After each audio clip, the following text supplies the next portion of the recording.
Good morning. Thanks for joining us on The Press. Yes, it is live from our Abuja studios this morning. Did I hear someone say, am I glad to be here? Okay, let me give you a perfect answer. I am so happy to be here today, knowing that you are there to be part of the show. Yes, as you know, The Press comes to you Monday through the week till Friday, and today is the day we round up, and it promises to be as interesting, engaging, and of course all the packs that we bring on the show is put in place. We'll have our weather report, we have our front pages, our analysis when we have our guests in, and of course the phone lines will be open so you can be part of the discussion. Our focus this morning, 3 out of the papers. Everything we talk here is exactly what we get on the front pages of the papers. But we know that you're always there to contribute, and we actually want you to do that this morning. Now, I always love to remind you that the only time we can pick your calls is when you see the phone lines on the front of your screen. If you call on any other time during the course of the show, it's possible that your phones or your calls won't be picked, and you always have this feeling of being ignored. No, that is not the situation. There's a proper time and space for everything that we do on the show. My name is Anire Binitie. Welcome once again. All right, let's kickstart the show with the weather report like we do it before we progress further. So this morning, I'm starting with Edo State. Edo State this morning is going to be cloudy. You can see it right there. This morning started at 23 degrees Celsius. It maintained same at 8 a.m. It actually rose to 24 around 9 a.m., which is around this time. And by 10 a.m., it's expected to rise to 25 degrees Celsius. And by 11 a.m., 26. And 12 p.m., we'll see it rise to 27. Meanwhile, rainy conditions expected around 2 p.m. today, with wind gusts up to 9 miles per hour. Highs at 28 degrees and lows at 23. There you have it. If you are in Edo State, you have the direction the weather will take this morning or this day, so you know what to do. Up next, let's take a look at Bayelsa. Bayelsa State this morning. Bayelsa is going to be mostly cloudy with highs at 29 degrees and lows at 23 degrees Celsius. Meanwhile, rainy conditions expected around 2 p.m. Wind gusts are up to 8 miles per hour. Now, Bayelsa started at 23 degrees Celsius early morning, maintained same. No, it rose to 24 by 8 a.m. and 25 at about now. And by 10 a.m., it will be 26 degrees Celsius and 11 a.m. 27. By 12 p.m., it will rise to 29. Rainy conditions expected around 2 p.m. Wind gusts are up to 8 miles per hour. Like I said, the highs are 29 degrees Celsius and a low at 23 degrees. Away from Bayelsa, let us jet off to Port Harcourt. Port Harcourt this morning is going to be mostly cloudy during the day. Cloudy conditions will continue all day with wind gusts up to 9 miles per hour. Port Harcourt started at 23 degrees by 9 a.m. About this time, it is now 25 degrees Celsius. But by 10 a.m., the forecast will rise to 26 degrees Celsius. By 11 a.m., 27, and by 12 p.m., 28. Highs are 29 degrees Celsius and lows at 22. So that is Port Harcourt weather forecast this morning, Friday the 15th. All right, let us move on now from Port Harcourt to Imo. Imo today started at 23 degrees Celsius, maintained same at 8 a.m. Meanwhile, around this time, 9 a.m., it rose to 24 degrees Celsius. 10 a.m., we'll see it rise to 25 degrees Celsius. 11 a.m., 27 degrees Celsius. And by 12 p.m., it will rise to 28 degrees Celsius. However, rainy conditions expected around 18:00 hour with wind gusts up to 10 miles per hour. Though it's going to be cloudy, highs at 29 degrees Celsius and lows at 22. Away from Port Harcourt, from Imo, let us take a look at Enugu. Enugu this morning. Enugu There is going to be a little bit of rain. Cloudy conditions are expected around 10 a.m. Wind gusts will be up to 17 miles per hour. You can see the drizzle right there on the pictorial for Enugu. There's going to be some rain, indeed. Obviously, it started at daybreak. By 8 a.m., it was 30% at 23 degrees Celsius. 9 a.m., around now, it rose to 24 degrees Celsius and maintaining the 30% rain status.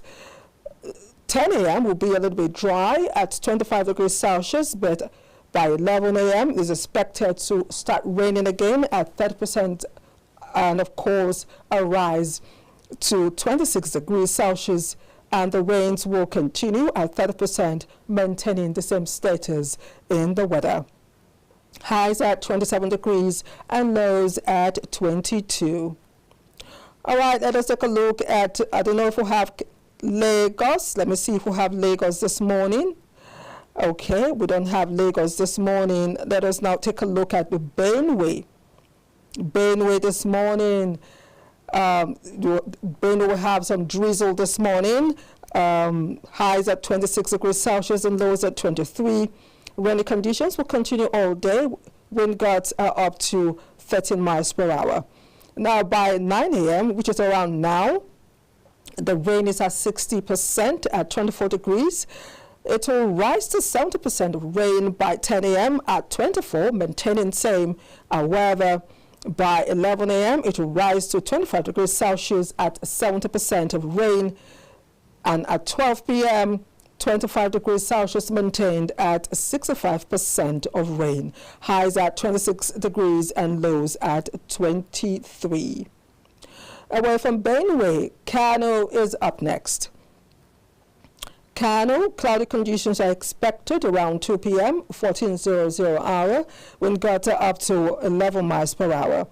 Amazingly, there's going to be drizzle in Kano today. This is not something that is common if you follow the show. Cloudy conditions are expected, like I said. However, by 9 a.m., about now, it is 23 degrees Celsius at 55% rain. By 10 a.m., it's expected to rise to 24 degrees Celsius at 50% rain, just 5% lower than 9 a.m. By 11 a.m., it will rise to 25 degrees Celsius, maintaining same for 12 p.m. However, the rain percentage will differ from 11 to 12, 50% for 12 and 40% for 50% for 11 a.m. and 40% for 12 p.m. All right, we have Jos. Believe me, we have Jos this morning, but let's take a look at Kaduna. I saw Kaduna somewhere here. Yes, Kaduna is here. Kaduna, there's still going to be some drizzling or drizzle in Kaduna. Rainy conditions will continue all day with wind gusts up to 10 miles per hour. Kaduna started at 21 degrees Celsius, and the rain started very early in the morning. By 8 a.m., it was 21 degrees Celsius at 40% rain. 9 a.m., about now, 22 degrees Celsius at 45% rain. By 10 a.m., the forecast is 23 degrees at 55% rain. By 11 a.m., it will maintain 23 degrees, but will rise in percentage of rain to 60. By 12 p.m., it will rise to 24 degrees Celsius, while it maintains the 60% of rain. Highs at 24 degrees and lows at 21. All right, let us take a look at Abuja. Abuja this morning is going to be rainy. Yes, no doubt it's going to be rainy. What am I talking about? I actually entered the rain to come to work this morning, and it's still raining right now. It started early, as you can see on the pictorial right on your screen. Abuja started raining at 21 degrees Celsius. By 8, it remained 21, but rose to 60% of rain. By 9 a.m. around now, it fell to 55% of rain, but increased to 22 degrees. By 10 a.m., it's expected to rise to 23 degrees at 60% of rain. 11 a.m., it will maintain the 23 degrees status, but will rise at 12 p.m. Meanwhile, the rain will continue to fall at 70%. at 11 a.m. and 6 to 5 by 12 p.m. All right, we've just been given Lagos. Let's quickly, it won't be complete if we do not bring you Lagos. This morning, Lagos too, cloudy. Rainy conditions are expected around 16:00 hours. Wind gusts up to 12 miles per hour. Yes, Lagos about now, 9 a.m. It is 25 degrees Celsius. To continue 10 a.m. 26, 11 a.m. 27, and of course 12 p.m. 28. And I guess it will keep going up that way. All right, we've just been popped with Delta State. I'm sorry that we have to go back, but let us bring it to you because that's why we're here. Delta this morning is going to be cloudy. Rainy conditions are expected around 15:00 hour. That is about 3 p.m. Wind gusts are up to 8 miles per hour. About now in Delta State, it is 25 degrees Celsius. However, by 10 a.m. is expected to rise to 26 degrees Celsius, by 11, 27 degrees, and by 12, 28. Remember, rainy conditions are expected around 3 p.m. Now, highs are 29 degrees and lows at 23. We're not done with our weather as we round up this morning. Let us go straight on now to Jos. We still have Jos as we round up with the weather this morning. Yes, it's going to be rainy in Jos. Rainy conditions will continue all day. Wind gusts are up to 11 miles per hour. Highs at 22 degrees and lows at 17 degrees. About now in Jos, it is 18 degrees Celsius, 40% of rain. Meanwhile, by 10 a.m., it's expected to rise to 19 degrees at 50% of rain. By 11 a.m., 21 degrees Celsius at 55% of rain. And by 12 p.m., 22 degrees at 55% of rain. And it just goes on and on like that. Okay, that's all we can take on our weather this morning. If your state was mentioned, as usual, you know what to do. Like I said, again this morning, I had to enter the rain. Thank God I didn't use a canoe. I used a car, but it was difficult. But again, you know that the show must go on all for you. It's raining in Abuja as this moment. It is indeed raining. Okay, we are done with our weather report. Let us move on now to the front page of our papers. And this morning, I am starting with The Guardian. The Guardian newspaper this morning has the screaming headlines: parties jostle for 16 seats as crucial by-election set stage for 2027. Yes, the race is on and 2027 is going to be hot. We on Nigerians, you know, some of us are just on the sidelines, just watching and hoping and praying and waiting to see what 2027 will bring in the political sphere. All right, above that screaming headlines: economy now stable under Tinubu, says Owojaiye. Yesterday, this will be one of our focus of discussion on the show as we take a look at this statement credited to Owojaiye. All right, former minister in Nigeria. Okay, beside that story, federal government budgets fresh 3.8 trillion naira for third mainland bridge repairs. Yes, you heard me. Federal government budgets fresh 3.8 trillion naira for third mainland bridge repairs. Page 3. Insecurity costs Nigeria 7.17 trillion naira. WIPCS out. 40% of livestock report states. Okay, I'll take that again. So insecurity costs Nigeria 7.17 trillion naira, wipes out 40% of livestock, report states. That's on page 3 of the Guardian newspaper. NLC to Pickard in as ITF, Pencam over alleged diversion of funds. All right, political parties to boycott Rivers local government elections. Prisons overcrowding. Federal government task public philanthropists on inmates decongestion. 2027, PDP chair harps on party loyalty as Tambo tips ADC to defeat Tinubu. That's on page 6. Umba Commission's transport facilities Lords Tinubu for subsidy removal.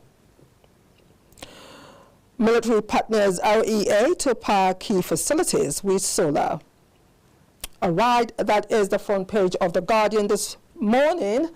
If you want more info on the headlines we just brought now, you know what to do. Grab your copy now.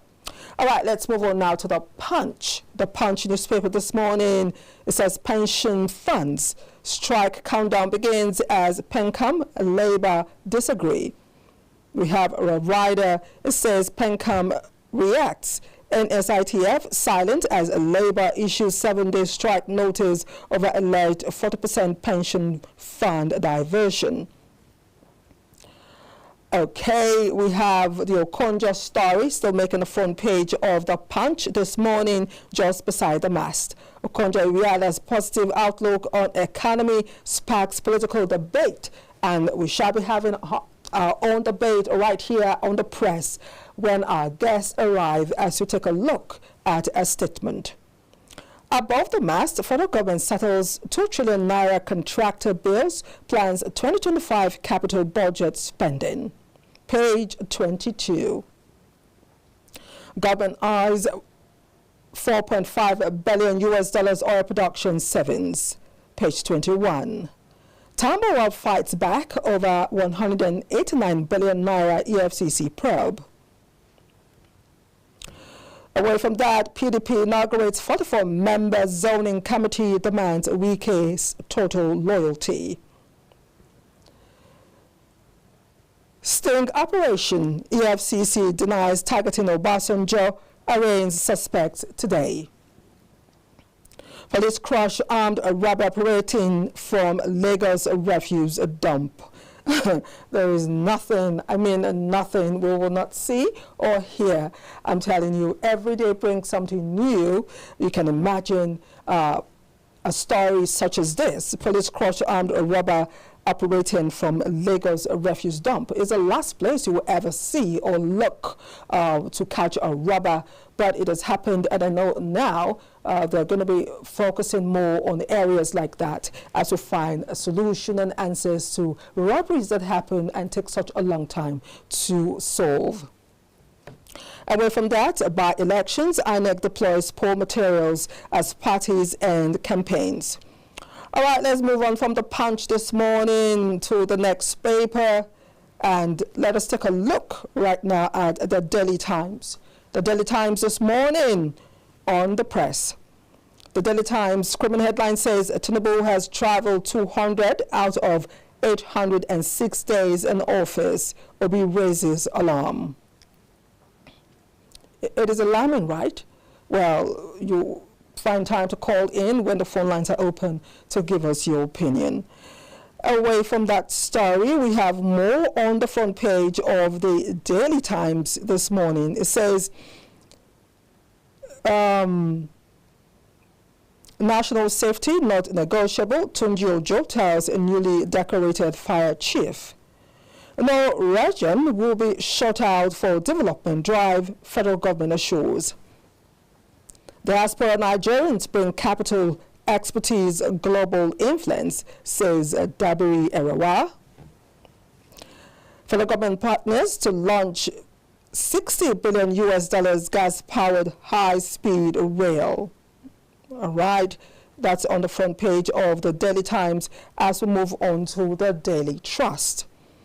The Daily Trust this morning has the headlines, Northern States pay poor pension. Northern States pay poor pension. Above that story, PDP kicks as Canadian court designates party APC terrorist orgs. All right. Pastor bids children for spiritual cleansing. Very sad story indeed. Alleged 189 billion naira fraud, what I told EFCC, interrogators, Tambuwal. DSS grills Mahmouda terrorist group's leader. I wash toilets, bathrooms in Mushin to survive, Falcons captain. provide safety net for Nigerians, Okonjo-Iweala tells Tinubu. By elections, APC, PDP, ADC, and show of strength tomorrow. All right, let us move on now to the Daily Monitor. The Daily Monitor this morning says Tinubu deserves credit for stabilizing economy. Okonjo-Iweala says more work needed to stimulate inclusive growth, alleviate poverty. Nigeria's economy growing consistently due to ongoing reforms. Finance Minister. Above that story, foreign trips, Tinubu's indifference to problems facing Nigerians worrisome, says Obi. And below the pictorial, military kills terrorist commanders, rescue 37 victims. Defense headquarters says bandit leader Bello Turji has not surrendered. Also on the front page of the Daily Monitor, NLC issued 7-day ultimatum to federal government over NSITF funds, PENCAM board. By elections, ADC task INEC on impartiality, transparency, page 4. ASAP gives 21 days ultimatum to federal government over lingering demands. More ultimatum for the federal government. All right, let us move on now to the Daily Independent. The Daily Independent this morning, PDP zoning plan will position it for electoral victory. The Magum. The Okonjo-Iweala statement also made the Daily Independent this morning. Now, above the mast, Labour gives federal government 7 days to return diverted workers' funds. Now, all the papers, or most of the papers this morning have carried this. We do hope that the federal government is listening. Mumbai inaugurates 5 ultra-modern transport terminals, 100 mass transit CNG buses. That's on the Daily Independent this morning. We have more on the front page. Airline operators lift no-fly lifetime ban on Emerson. Well, that story has broke since yesterday or 2 days ago, but it's still making the Daily Independent this morning. All right, let us move on to the Matrix. The Matrix this morning. The Matrix says, from reform to growth, Okonjo-Iweala charts Nigeria's next economic steps, calls for social safety nets for poor Nigerians to weather hardship from the reforms, hails president for stabilizing the Nigerian economy. Furrow over Tinubu's foreign trips, that also made the front page of the Matrix. The NLC story also made the front page of the Matrix.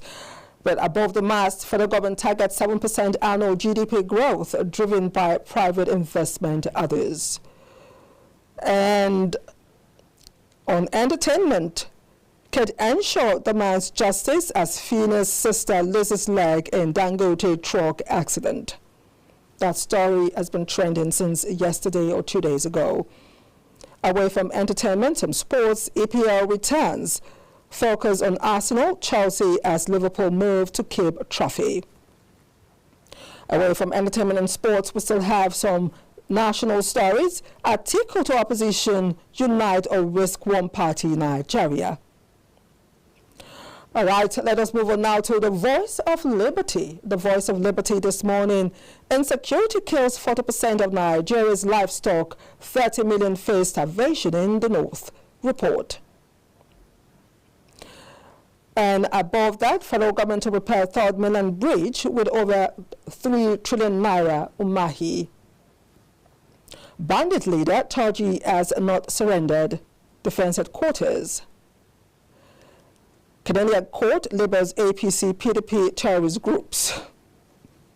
Okay.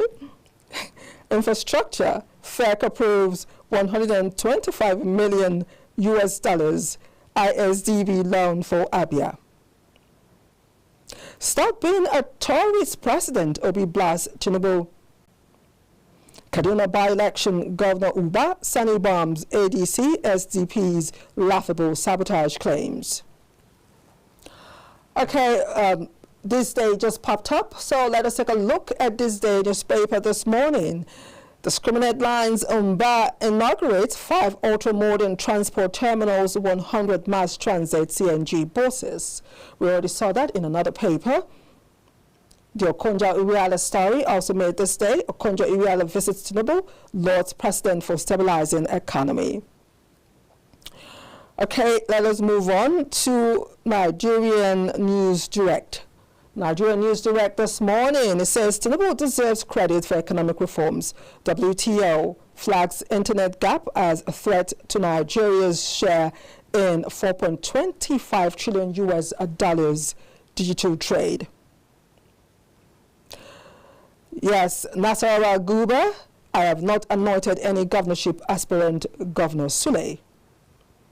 Fuel subsidy removal freed up resources for infrastructure, Governor Mba. Chevron holds Lukubiri as minister harps on increased investment. All right, let us move on now to the Vanguard. The Vanguard this morning. The Vanguard newspaper says how modern life is rendering men infertile. How modern life is rendering men infertile. Want to find out? Then grab a copy of the Vanguard. It's on page 14. The Okonjo-Iweala story also made the front page of the Vanguard. Meanwhile, below the pictorial, democracy, don't undermine opposition parties as MBLF cautions APC, INEC. Ibom Air fracas, airline operators lift live ban on Emerson. By elections, tension as INEC delivers sensitive materials. Okay, let us move now to Daily Sun. Daily Sun newspaper. 2027, PDP plots smart zoning to displace APC. We have 2 riders to the story. We know that power sharing will make or mar our party. Acting national chairman. Opposition party inaugurates a 44-man panel on sharing formula. The Okonjo story also made the front page of the Daily Sun. And there's this very, very bitter, sad story. OAU student commits suicide for repeating class twice. Very sad. The student, School of Dentistry, this happened at the university premises. Away from that sad story, Governor Mba commissions 11 mass transit buses. We already saw that in our previous papers.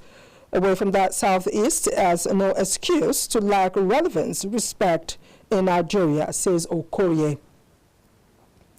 Double tragedy, father of slain Kogi photojournalist slums dies.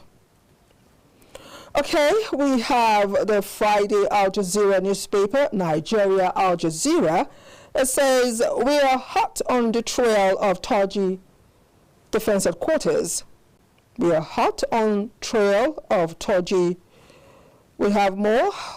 By-elections, David Mark charges INEC to correct past errors. Anambra LP hails INEC for rejecting Aburi-led faction candidates. Moribund Ajaokuta steel electricity bill hits $2 billion naira. Federal government orders review of NNPCL's 30% management fee, frontier exploration deductions. And finally on our front pages today, let's take a look at Showbiz Gist. Showbiz Gist says Tiwa Savage says she is still searching for Mr. Right, private jet and no drama required. Okay, I wish you all the luck, all the best. Nicki Minaj celebrates Davido and Chima's Miami photo wedding. And Keten Shaw demands justice as Phineas' sister loses leg in Dangote truck accident. All right, that's all on our front pages this morning. Yes, if you want to find out the details, you can go online, or you could go to the newsstands and newspaper stands and, buy the papers that you can afford, or pay a little token so you can go through as much papers as possible the Nigerian way. We'll take a short break, hoping that my guests are here. As usual, I'm expecting two guests, a male and a female. I hope they're here by now. So when we return, we'll be focusing on three important, unfolding situation in Nigeria as we take a look at the state of the nation today, of course, on the front pages of our papers. We'll take that break now, and we'll be right back.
Watch out for a glorious moment on television. It's the Heavenly Life with Pastor Sam Praise Itomo, live on KAFTAN Television, StarTimes channel, 480 DTAH, 124 DTT, and NIGCOMSAT, frequency 12518, free to air. Every Sunday, 6 to 6:45 p.m. with live calls on the program. You are in for an unforgettable encounter on television. The Heavenly Life with Pastor Sam Praise Itomo. Expect a special touch of God in your life. You can call into the program on 0901 133 5329 or WhatsApp.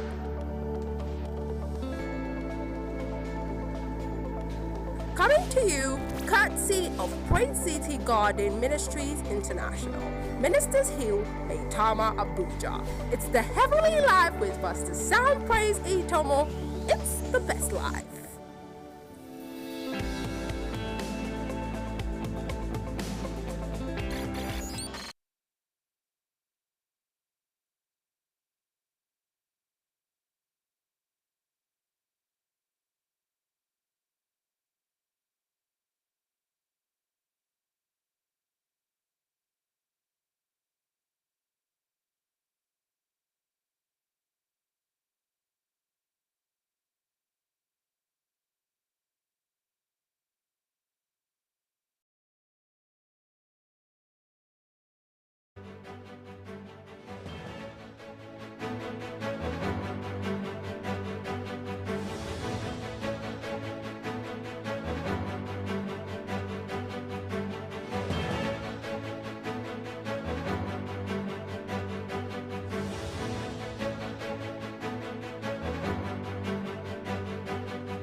Imagine a beautiful world.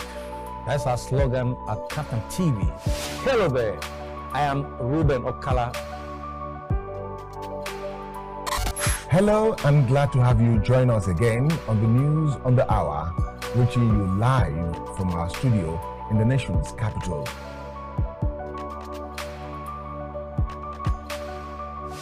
And that has been the news. Many thanks for watching.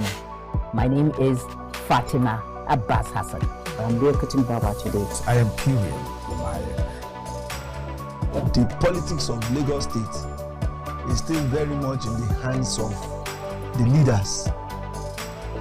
My name is Dayo Omogun. I've not done a change of name. To Adebayo Film and Theatre Arts Network. We always dish out beautiful materials.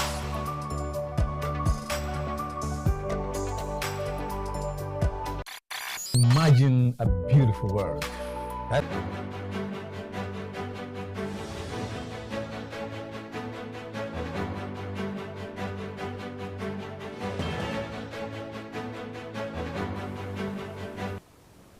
Yes, my smile is from ear to ear because my guests are here just the way I love it to be, despite the winds, the bitter odds, and they're here, and I appreciate them even before I do the introduction.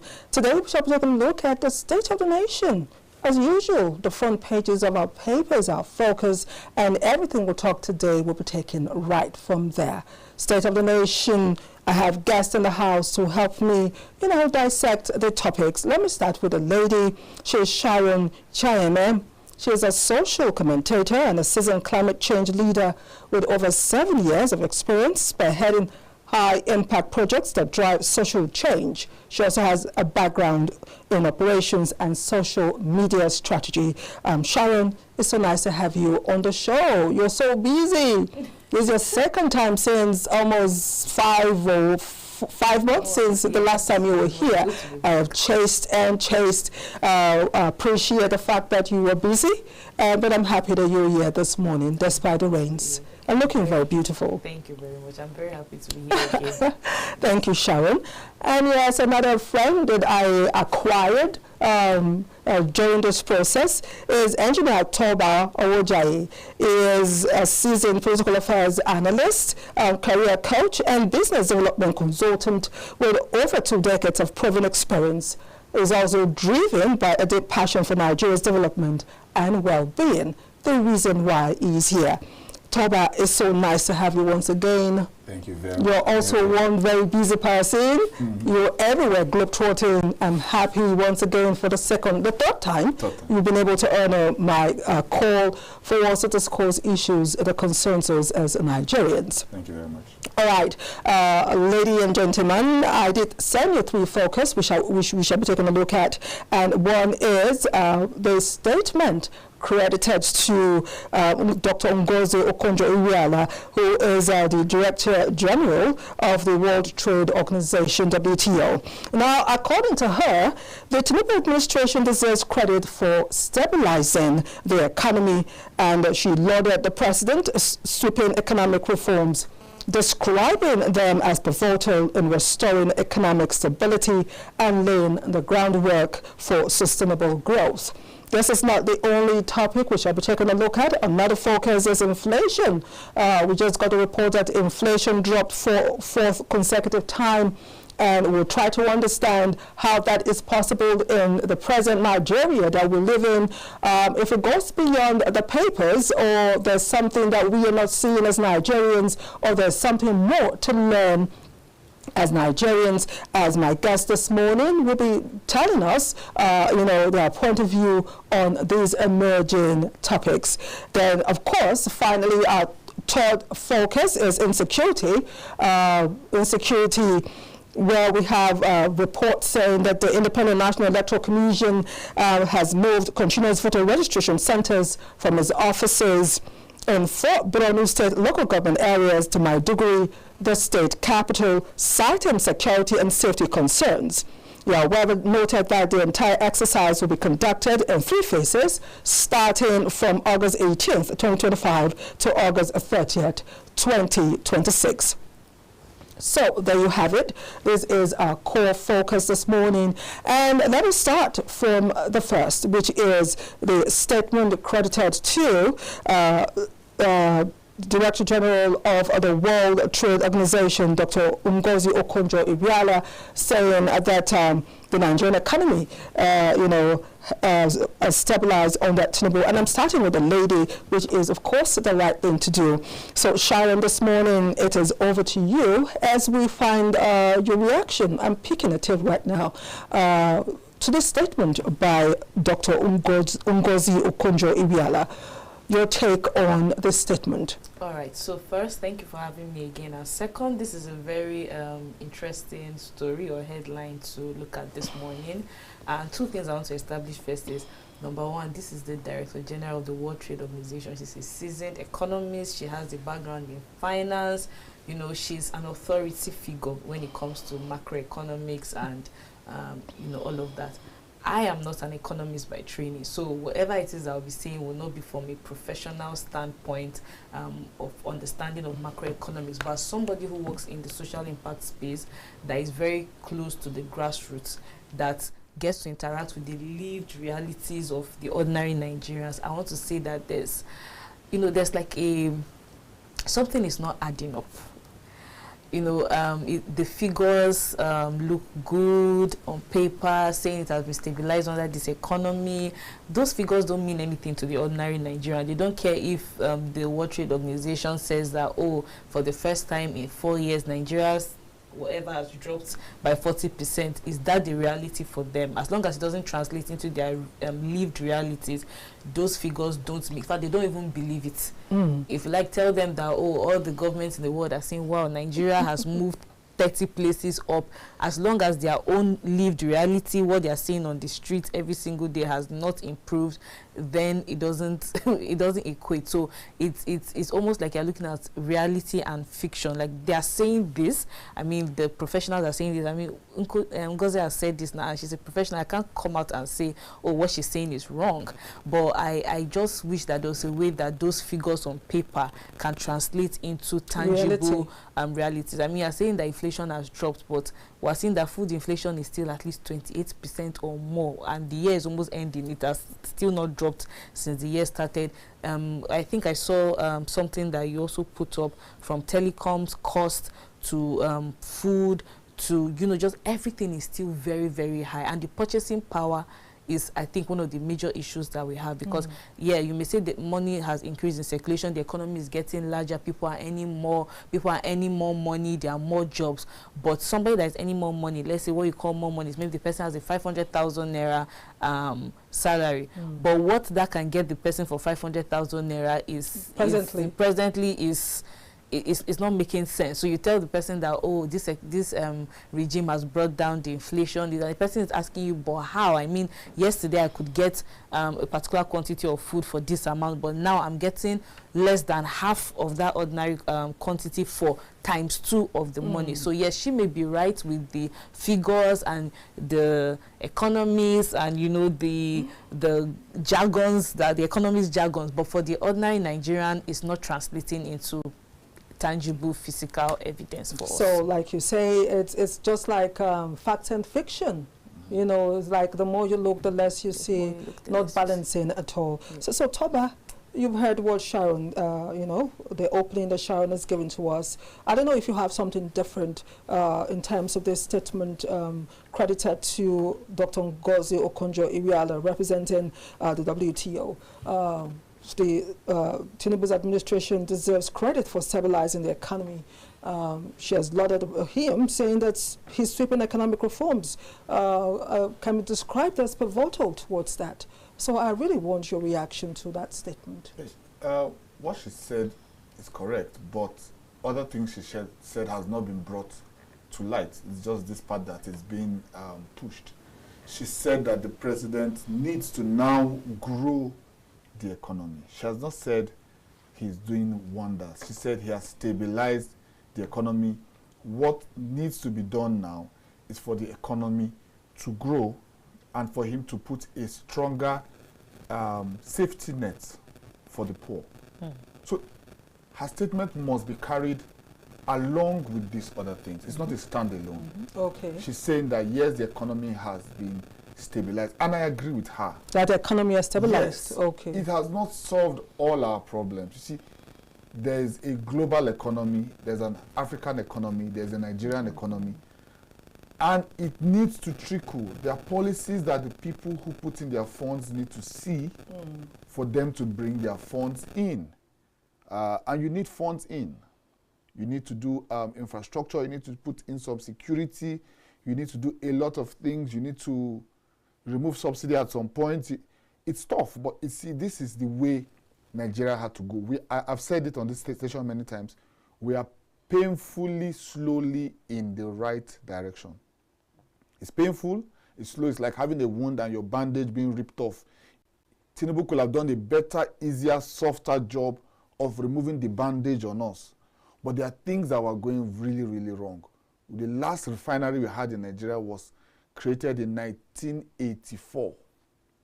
So we used 40 years to sleep on a commodity that was giving us 80% of our revenue, and also depended on 80% on our daily life, because it affects transportation, it affects generators, and everything. And we played with it for 40 years, while countries that didn't have any of that, South Korea doesn't have fuel, but they have 6 refineries. So that was a direction in which we slept for too long.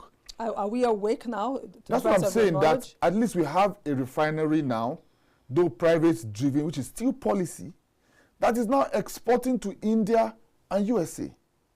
Dangote is now one of the top 6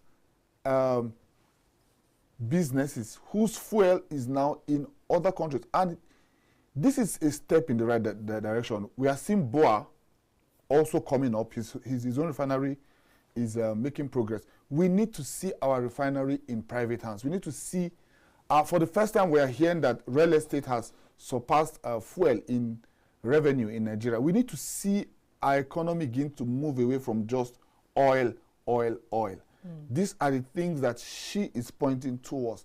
The cost of transportation has not largely increased in Nigeria in the last 1 year. And let me say some food stuff. The issue, I still have an issue with... I want to hear that again, that the cost of transportation has not largely increased. I'm giving an example about the cost of what it took to... I'm coming. I'm listening. Then listen. The cost it took me to come from Kubwa here has been the same in the last 2 years. That's what I'm trying to say. I'm giving you an example. I'm not saying that every sector has worked out, but generally the cost of transportation increased but has remained virtually stable for like a year, the cost of transportation and other things. So this is what she's talking to us. The economy is stabilizing. It is not yet good. This is what I don't think people understand the difference between is doing well. She's saying now grow the economy. Now you have stabilized it. You have made dollar remain almost at the same place for 1 year. Because if I'm doing a business and I'm bringing my funds in and there's a strong fear that it can go either up or down, those doesn't work for macroeconomics. It works for greedy business folks who just want to trade in fast and trade out fast. Those who want to invest $100 million into a place are careful. Will this 100 grow by 20% and then I will still lose 50% in that same place? They'll be careful to bring in their funds. But when it stabilizes, people can now plan, people can now do their I want to go back to Sharon, and I would really love you to react to some of what Toba has said, because I'm just sorry, I reacted. I had my brows up when he talked about transportation, and for me, I know I'm not on the seat. I totally disagree with him on that. But again, my opinion doesn't count right here. Yours count, and you're free to air your opinion, and that is why we're here. We have 2 people for or against or same. But I wanted to react to some of the things he said, especially transportation aspect, and the fact that this economy is the statement made by Owojaiye, he agrees with it, though you disagree with it. But just pick a little bit of that, talking about transportation and, of course, other issues that he raised. All right, so two things that I want to react on is, number one, I love that he mentioned that the statement was not presented in full. Yes, yes. And I also love something that he said about we needing to know the difference between stabilized and good. And that's really true, because when you say stabilized, in terms of the transportation, when you said transportation, I first raised my brows because I was trying to calculate if you know, there's been, and when he first said in the past 2 years, I raised my brows. But immediately he said it has been sustained in 1 year, then I agreed. Because yes, in the past 2 years, the transportation jumped. But I did a very quick rethink when he was sitting. I was trying to calculate how much does it take me to get to work? Has it greatly increased? I noticed that, the margin has actually stayed, you know, almost the same. I won't say for the past 1 year, but maybe in the last few months for me personally, the margin has actually been, you know, like stagnant, not really going up as it was shooting up like about 2 years ago.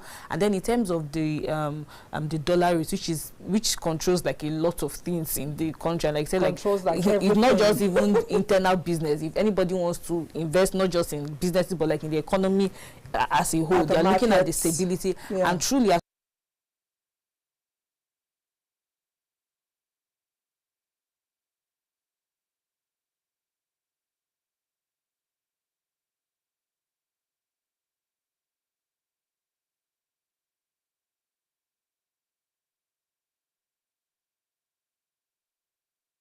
530, 1540, 1550. So that is true. So I'll agree with him on the side that yes, it may be painful and slow. So at this point, I feel like we've slept enough that people are desperate for fast change.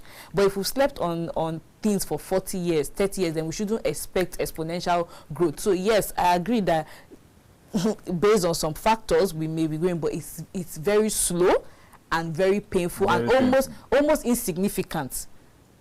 Almost easy to a point where you feel like, oh, there's even no difference. It feels that way right now, that there's no difference. But if other measures are put in place, like the major things like the oil and gas, the dollar keeps getting stabilized, I think those two things are going to influence the speed at which the economy is going to improve. But for now, the difference is not very visible except you sit down and really study it. So the difference is not really visible to the ordinary person right now. Okay, now when you started, you were trying to let us understand that, you know, again, talking about Okonjo's statement and statements like this that we see day in, day out, when we see on the papers that the economy is stabilizing, and when you go on the street, the results or the reaction or the reality is always very different. So I'm asking, how do we marry? How do we breach? How do we break the barrier?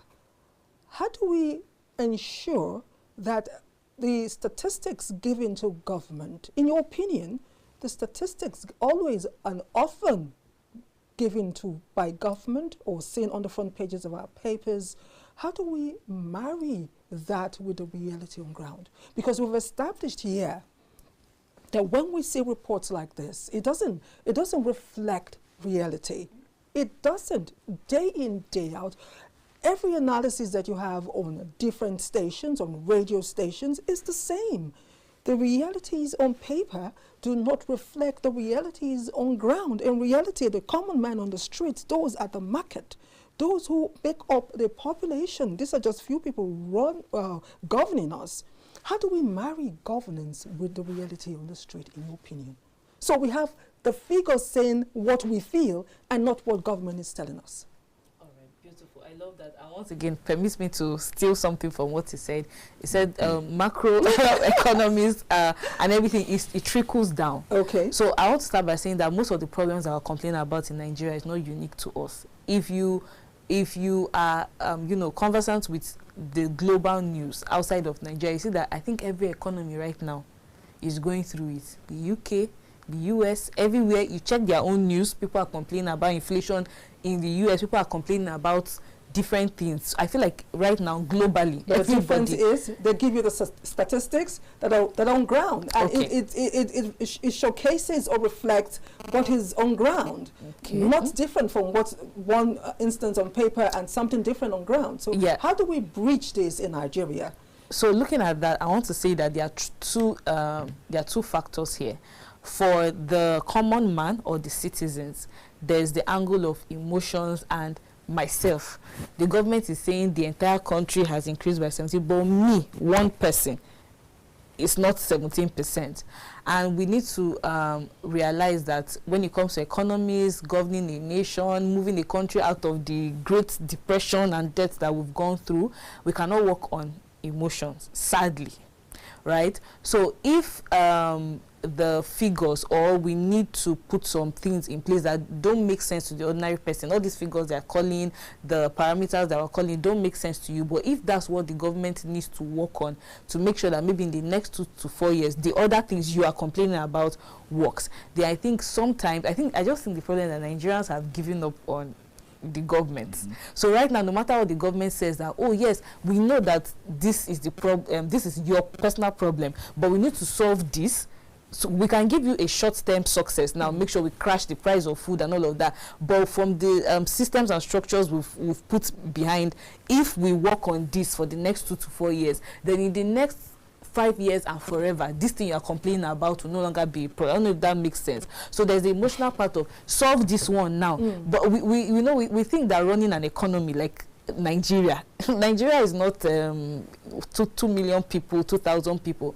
Running an economy like this is beyond just people say this and oh okay, people are complaining that the price of food has increased. Okay, so now let's crash the you don't, there are a lot of things that go behind the scenes. People that work in finance, economics, policies and all of that, they know that. So for me, I feel that if the government can I don't know if that's possible, to buy back the trust of the people, to say, hey, I hear you, I know this is the problem, but see, for me to fix this problem for you, please trust us, give us 1 year to put this and this in place, and then this problem will never, because I can solve this problem for you this year, but if I don't fix this one, maybe in the next 10 years, in the next 5 years, we'll be back to where we are. But the problem is the trust has already been broken. I got a little bit of heart palpitation when you said 2 years, 3 years. No, but 2 years, you 3 can't years. use 2 years is even too small. And my heart that's what people don't understand. The problem in Nigeria has been going on for years. Like you said, if we slept on developing our petroleum sector for 40 years, then we shouldn't expect 2 years to bring us up to speed. If we're talking about this administration that started when? 2023? 2023, 2024, 2025, and you're talking 2 years, 3 years. They have just 1 year more to go.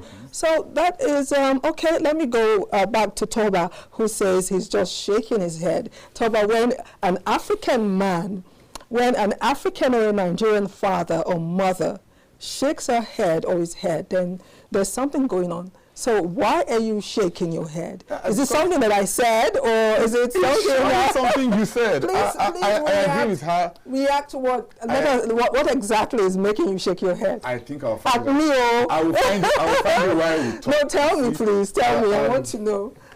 I agree with her. You see, even fixing a family is not easy. A family, just a small unit. My wife's birthday is in September. School fees is before that September. I have other things I need to do. As much as I want to buy her a gift now, I've sent through pre-order so that the gift is cheaper and it can arrive a little. There's a lot of planning to fix this country. We were drowning. Now we are not drowning, we are floating. But we're not safe. You see, and this is what she has said. And I wish people clearly understood what she has said. She's not saying we are still in the water. We are not safe yet. But we are not drowning. Okay, we're not drowning. We are at a point in which 99% of our budget was going strictly for paying of debt. Now we've been able to up our foreign reserve, we're able to clear some of our backlog debts. Yes, we are still getting far more debts coming in for infrastructure, but these are necessary things. My only question is the padding. The jobs are good, but the figures we're hearing is what is, and I agree with her, is the distrust. People don't trust the government. And the government and whose fault is that? And the government has not done anything to change that. There's a person with snake, don't bite, they fear robber. The government has beaten us too many times, not just this government, other governments that have come in, and sorry to say, even the people that are coming in as our saviors are only dancing to the tune of what they know the people want to hear. And not the reality. They are the same set of people. Same old. So this is where we need to fix it. The government needs to speak to us more. We need to get good communicators. To be honest, I have not seen good communicators for Nigeria. I have not seen them. This is what needs to be done on a macro scale. This is what the president is doing right. This is what this is doing right. This is what Umba of Enugu is doing right. Best governor by a mile. A few days ago, he just opened his own new bus stations 100 with 100 CNG buses. This is what we are saying, that you can put CNG buses to move the masses. The big men will not enter it, and they are not your target. They should go and get fuel at the filling station. But put these CNG buses to move the masses. Foodstuffs cannot just be thrown in. The president had to take back on the policy of Buhari that blocked the border for 8 years and open it back for food. And has not opened it as much as he should, because if you do that, other contrabands will come in. It's a very tough decision to weigh what should we open, what should we close, how do we get in more food, how do we keep the food. Also notice that what you complain that is expensive in Nigeria, if you convert it to dollar, it is very cheap. Take a bag of rice, convert it to dollar, check the price of that rice in USA. So there are countries that just come, buy up our food before it is even harvested. And they pay top money, the same money the farmer will have sold it at the farm, they will buy it up from you, harvest it themselves, and transport it themselves. It's safer for the farmer, no headsmen, no militants to catch him on the road. He sells it off, they pack it and go and store it in their country. So we are fighting. That's why I said there's a global economy that is fighting us and draining us. There's also our own economy. Internal yes, and issues. Then our division by even our politicians, our traditional rulers, all of these factors are part of what every president has to contend with. EFCC can hardly arrest anybody in Nigeria from the north. I'm sorry to say, I'm just telling you the factors that play in. Because once you do that, you're going to have a lot of drama, you're going to have issues. So there's a lot that even if you come in, you just come in with your textbook understanding of Nigeria, you will flop from the first day. These are the things that need to be put in place. Well, that's the story of Nigeria being told to us by a Nigerian who I cannot argue with him, because we will have a right to our opinions. And the reason why we're going to take a break right now, so we can open the phone lines and you can call in and be part of the conversation. It's not over yet. We still have 2 more to go. As to take a look at a related story, which is inflation dropping by its fourth consecutive time in Nigeria, which is related to the statement credited to Okonjo-Iweala. And of course, we have insecurity issues, which we shall be taking a look at. We'll take that break, and when we return, more for you. Stay with us.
Yes, welcome back. It is The Press, and we're still here. The phone lines are open right about now, and you can call in and be part of the conversation. This program was created for you, every Nigerian, both at home and in diaspora. You can call in wherever you're watching the show and be part of the conversation. We're taking a look at the state of the nation. We are done with our first discussion, but the second one, which we're about to start now, is related to, you can actually marry both, because we're talking about Nigeria, talking about our economy. And yes, there's a new statement which says inflation drops for 4th consecutive time.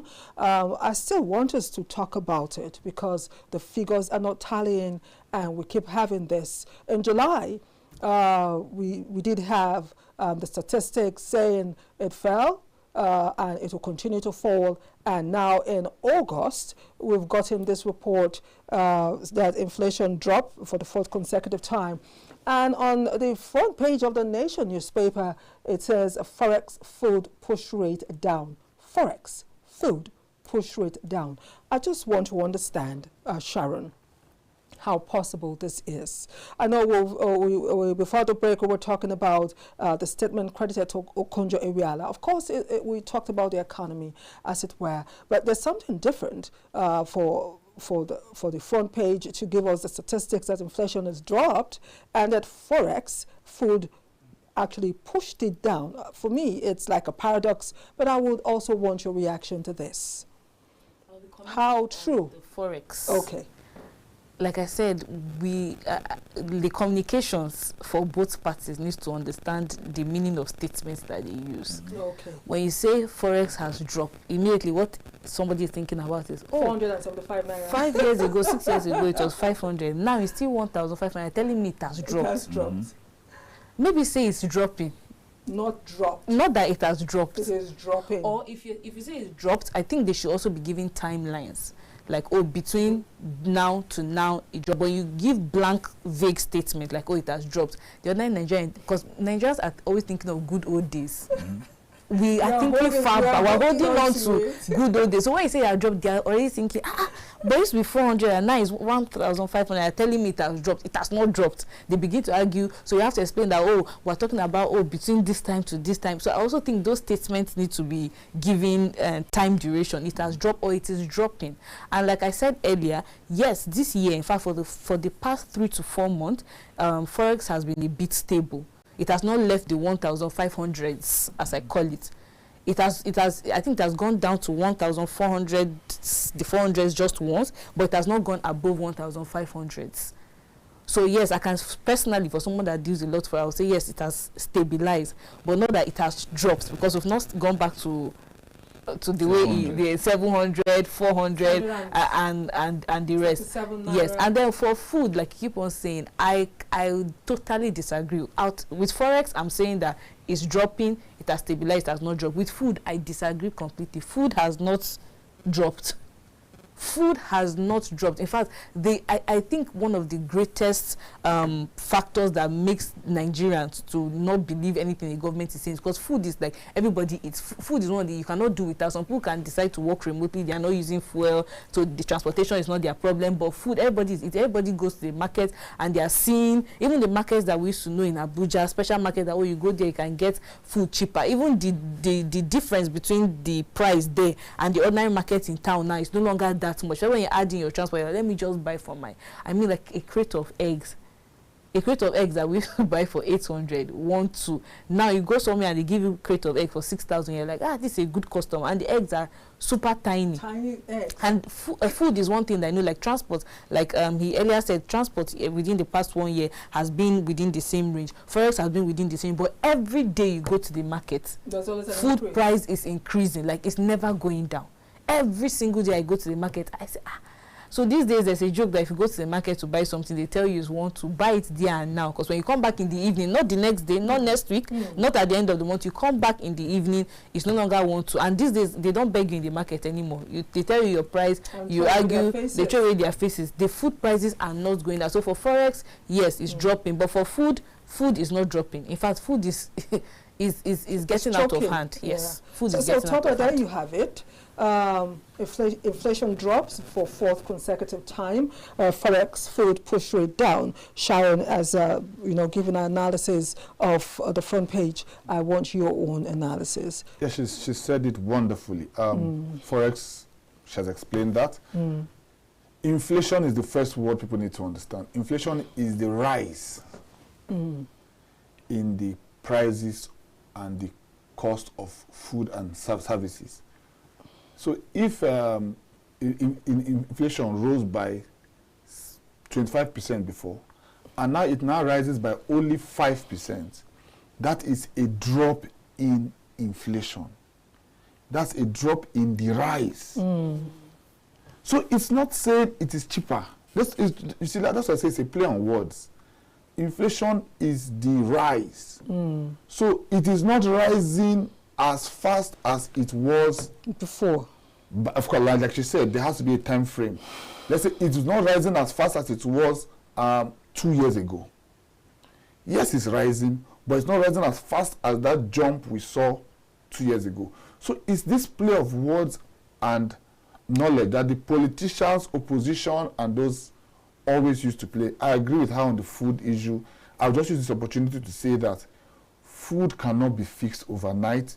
We built a wrong culture that wants to do every other thing apart from farming. If you take 100 of your friends, not more than 2 of them are farming. So that means the other 98 are doing other businesses that they will still come back home to eat. If you do social media, it's a wonderful job, but when you finish, you have to come back to come home and eat. Yes. So that ratio is still too poor. This is what we want the government to do. Make young people see farming as a trend. Farming is still looking like what poor people do. Carry ladies with this kind of big earrings and swag and let them go and farm. Let the youth let's make it attractive. Let's see them farming in the daytime and clubbing in the night and balling and having holidays. See, this is the way to push it. Make farming attractive. Make it a thing of swag and you will see people farm. But as far as we only have old, wretched people deep down in the village farming, nobody wants to do it. Remember, this is something that in the next 200 years, people will still be eating. Hunger is that faithful friend that will never leave you. Agriculture will not go out of fashion. It can never go out of fashion. Hunger is a faithful friend. Even on your dying days, there waiting for, except you die, hunger won't leave you. So we need to push this out. The government needs to push this out. More people, and farming is the greatest multiplier. Now, Sharon, talking about farming, there are a lot of factors that affect food production in Nigeria. Let us take a look at that. Factors that actually affect. We've spoken about it over and over again. We've provided solution. Now, Toba just said something that's very exciting, making farming or agriculture attractive, that the government should find a way to make it attractive to the Nigerian youth because they don't even want to go there because they still believe in subsistence farming, where you carry a hoe and you carry a cutlass and rake to farm. But agriculture has gone way, way, way back. Beyond, it's gone technology, it's gone high tech. But now Toba has said something, let's make agriculture fancy for people. Bring in the women with big earrings, make it fancy. Probably the posters or flyers that it can make would help boost that. And you actually empower women. Probably they empower more women in agriculture who won't have the story that we're having now. But there are factors, there are problems, there are hurdles to cross. As we have this opportunity to talk about it, let us take a peek at some of 1 or 2 that has led to the continuous rise in food prices at the market. Okay, so in terms of food production, like you said, make agriculture attractive again. We need to understand agriculture attractive. But let's look at what is making other sectors more attractive. Let's look at the factors that are making other sectors more attractive than agriculture. For instance, someone thinks, oh, by the time I go and farm and maybe herdsmen, security, or I wake up one day and they tell me, oh, this land belongs to maybe the government, or they want to do a highway on this place, or they want to build an estate on this plot of land and they clear off. Or you farm with all the climate change, this flood takes away all your wipes away your farm, or your yield is not. And then in terms of even that yield, it's a partnership. So the government is supposed to help with, you know, seeds that are resistant, helping with inputs like fertilizers and all of those things. But for me personally, I think our generation, let me say my generation, we the Gen Zs, we don't like stress. And they see agriculture as stress. They are looking for something that I don't want to suffer like my mom. I don't want to. Yeah, and there is so much money. Oh my God, there's so much money in agriculture, but you know, nobody has shown them the attractive part of agriculture. Nobody has shown them how lucrative it is. It's like the focus on agriculture has always been, oh, something you do when you've retired.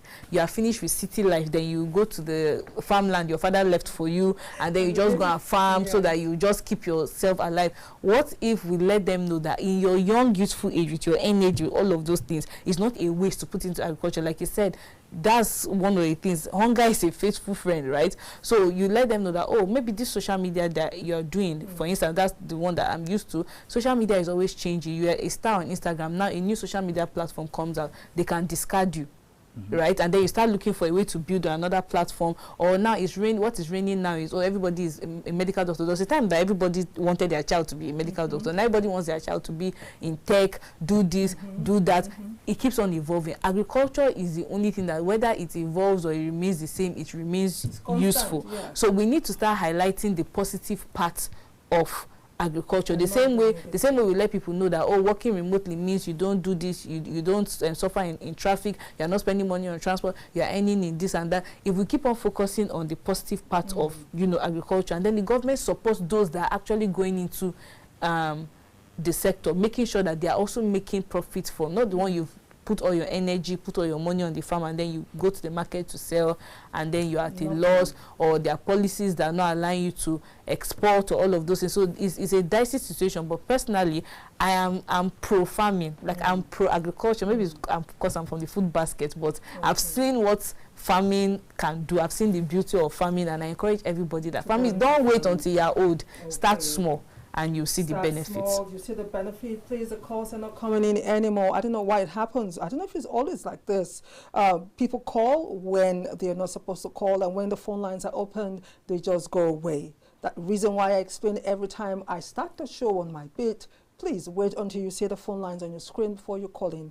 Please call in to be part of the discussion. The show is almost ending, and we are yet to get our first call after the break. We had calls coming in before the break when it wasn't time, but now we don't have any call.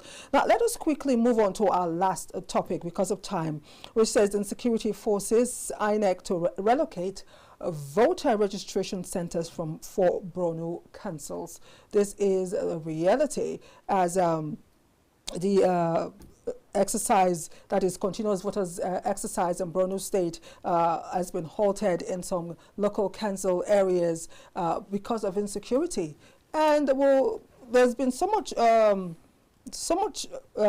talk about 2027 and so much plan and preparation have been made, but again it appears that there are some people, because of insecurity, who will not have the opportunity to actually have their say when it comes to election and choosing those that will serve them as a Nigerian. So I want us to take a look again. Every day we talk about insecurity on the show. Every day there's something happening, and now this has happened because of insecurity. Wards have been shifted. Sharon, no, let me start with Toba. Toba, this is happening. The exercise will be conducted from August 18th, 2025 to August 30th, yet some people won't have the opportunity because of insecurity or security problems, you know, to be part of this exercise. So, of course, I want your take on this unfolding situation, which is very, very dire. It's very sad that we're still at this point, but we worked ourselves as a nation to this point by not trusting each other, by us using violence to try to draw presidency. That's all what's going on here. people trying to use violence to retain power or to draw power to their regions. And then we also see herdsmen and farmer clashes that has not been fixed, and a set of people who just don't want to change the way they do a certain business, which will ultimately surely change one day. Please, we have a call. I have to take this call. Yeah, take the call. It's our first call for today. You can see the joy on my face. Samuel from Gembu, Taraba State. Good morning. Good morning. Yes, please. Thanks for calling in. Yeah, I just want to contribute a little by saying, go ahead. Farming have been made attractive by the government. Farming is really very difficult to be on the farm.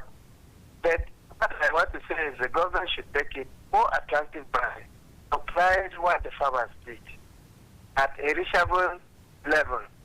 In fact, everything is very expensive. That a poor farmer cannot even start farming, even if he has the place to farm.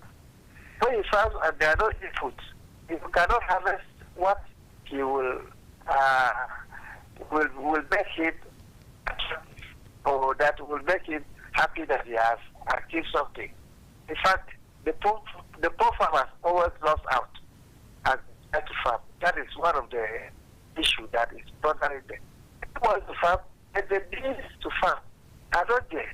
The fertilizers are the cost of fertilizers are too high. Then they cannot afford to buy anything to go and put on farm. In fact, if the government were coming in to subsidize at least the fertilizer, I think there would have been some improvement on the farm. In fact, these are some of the things that the government should. Thank you so much. Thank you so much. Thank you so much. So there you have it, cost of fertilizer, according to our first caller.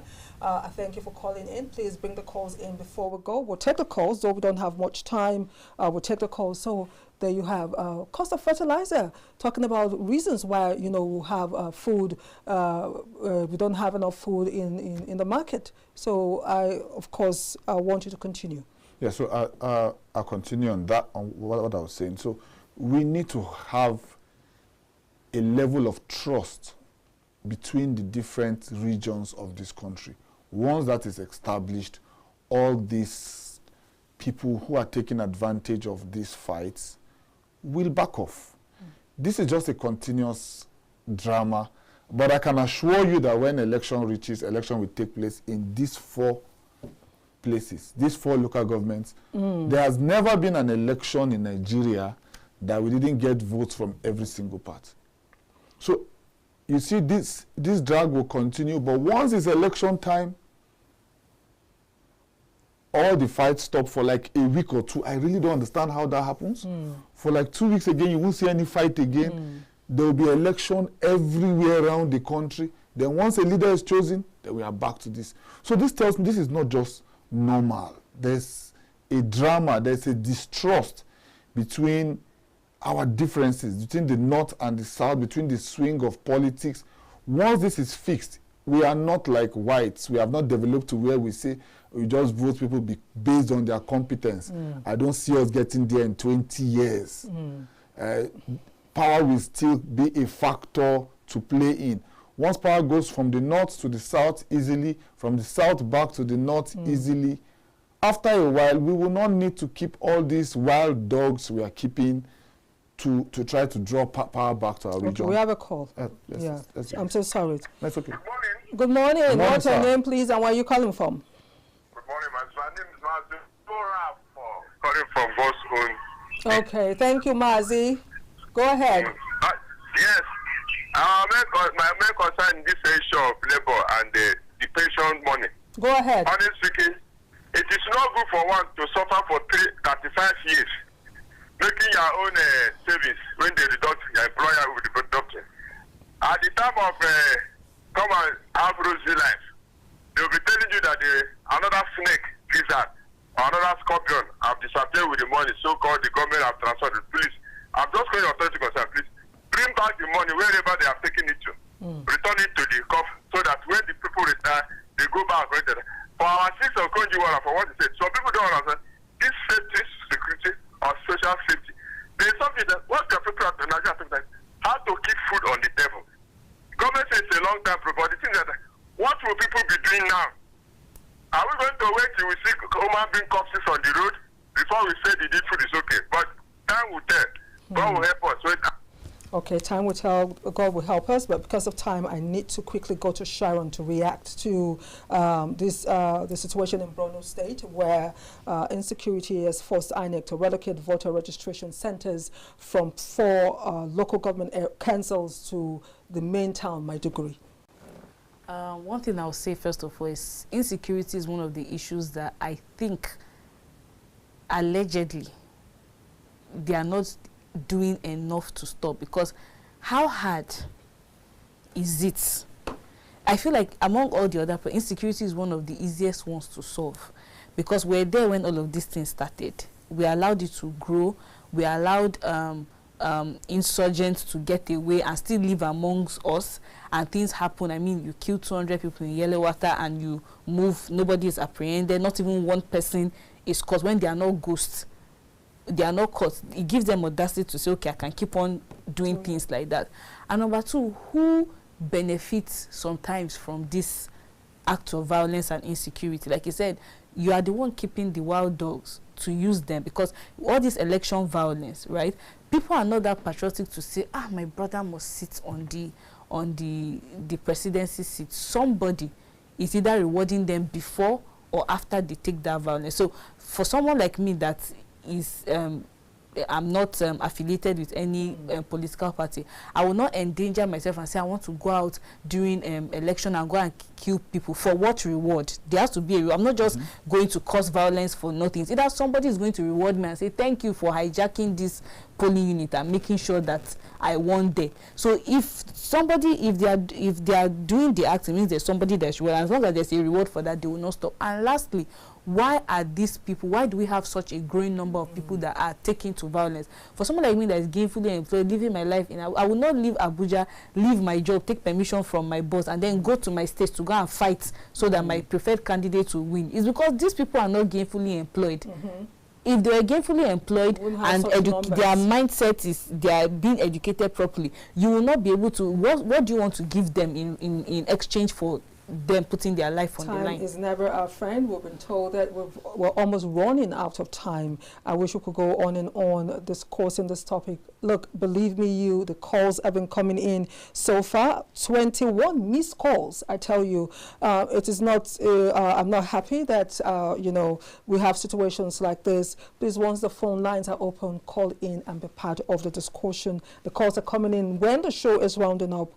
Is not good enough, but we must go, and the time has come for us to leave. I want to appreciate Sharon Chiahemen, who is a social commentator, and of course Engineer Toba Owojaiye, who is also a political affairs analyst. I appreciate you for coming, taking your time despite the rains to be here. I appreciate you. And for those of you who called in, of course, I say thank you to you. Next week is another date, Monday to Friday on The Press. Please ensure to be part of it.